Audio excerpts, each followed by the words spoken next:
Hi, this is Jesse Hurt with the Real Financial Group. I'm here with Martin Drummond for our final video in our series on economic disaster loans through the SBA. I want to point out that this video series is economic disaster loan program and not the Paycheck Protection Program. We'll cover that topic in a different video series, but we're here to just recap the topics we've discussed in the previous videos regarding books and records and use of funds. Before we get into this, I want to remind you that neither Martin and I are accountants or attorneys. We're here providing this as a public service announcement. We've talked with several clients and friends who have told us that when we asked, did you read the fine print?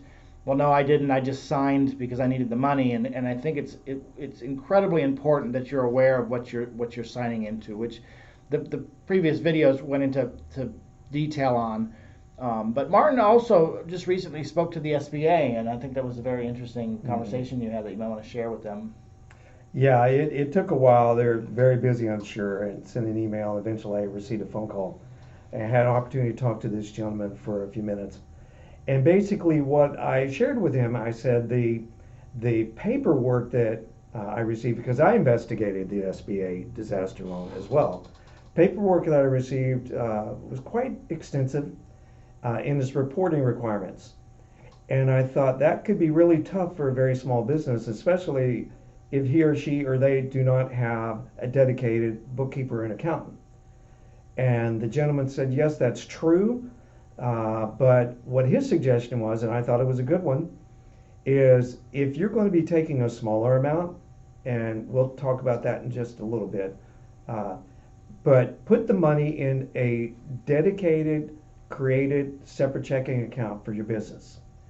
And that way, since it comes as a lump sum, it's not a line of credit, it's a lump sum. That way, any transfers into your business that are needed to address economic injury, because that has to be documentable in your accounting practice with the money comes in. It has to speak to things that only involve economic injury related to the pandemic, payroll issues, things like that. And when that transfer occurs, say for instance, it might be a piece of equipment that needed repair but couldn't be repaired because of the economic circumstances. When you repair the equipment, that's an easy to track transfer. And that way you'll be far less likely to deal with an annoying or expensive audit as compared to taking money and just dumping it into your regular checking account, and it fritters all over the place and it's hard to track where that money goes. Yeah. The separate checking account, easy tracking, clearly identifiable economic injury expenses is really key. The other thing that occurred to me, the SBA rep didn't do this, but dealing sometimes with mortgages, it's really important you understand, you take this money, that's going to show up on your overall financial statement. It's going to show up on your credit report. If you ever plan on getting a mortgage for a new home, a mortgage on a new place of business, a mortgage or a loan on a vehicle, those are not going to be covered by this money. This is only for economic injury. And according to the language, if the SBA finds that some of that money went to pay for things that weren't involved, you're going to have to pay it back like pronto. So it's really important that that money is only used for economic injury. And because that money's on the books as a debt, it's going to limit your borrowing ability for that house that your family wants, or that new place to put your equipment in a bought mini warehouse, or a new piece of equipment that you might need to get. It's going to limit your borrowing ability. So know that going in. If you have to have it, that's fine. But know that going in so there's no 5 o'clock surprises. Yeah, and when Martin brought that to my attention, that he talked to the SBA and they said, have a separate account and use the money as needed, transferring it from that account to your operating account will help reduce your potential audit, yes, and make it much more streamlined for them when if they do audit you, and much less expensive for you to provide those records because you haven't commingled these funds all together in one. Yes. One of the other, and the last topic is, is kicking the can down the road. And these times, businesses are just like people, and a lot of them will live job to job as people live paycheck to paycheck, a very similar situation. And so work with your financial advisor or a business consultant to really determine what you're using these funds for. If you're just kicking the can down the road, right, you have a bunch of bad debts and you're going to use this to kind of cover those debts that your receivables that aren't really ever going to get paid. Consider working with debt collection services. They have some local services that will buy those receivables from you. You'll get some money because you don't want to use this loan. I mean, it's meant to hedge your losses, but you don't want to hedge losses that are losses that you're never going to recover.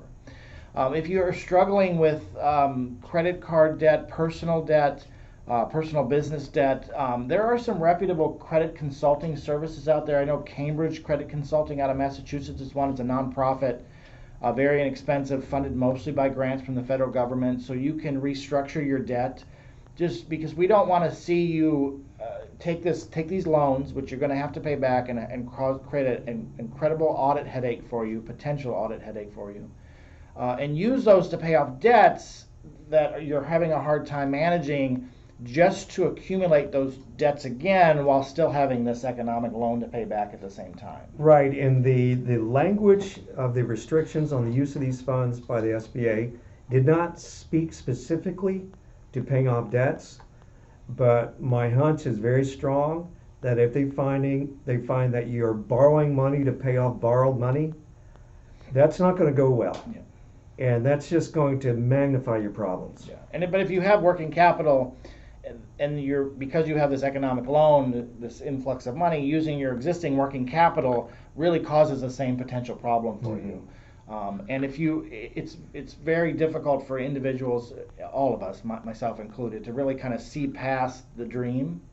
So consider talking with someone that can give you a real breakdown of your situation, and ask tough questions and get real answers from you, and ultimately coming out of this a stronger, leaner, more efficient business owner I think can be incredibly beneficial to it. Yes, I agree.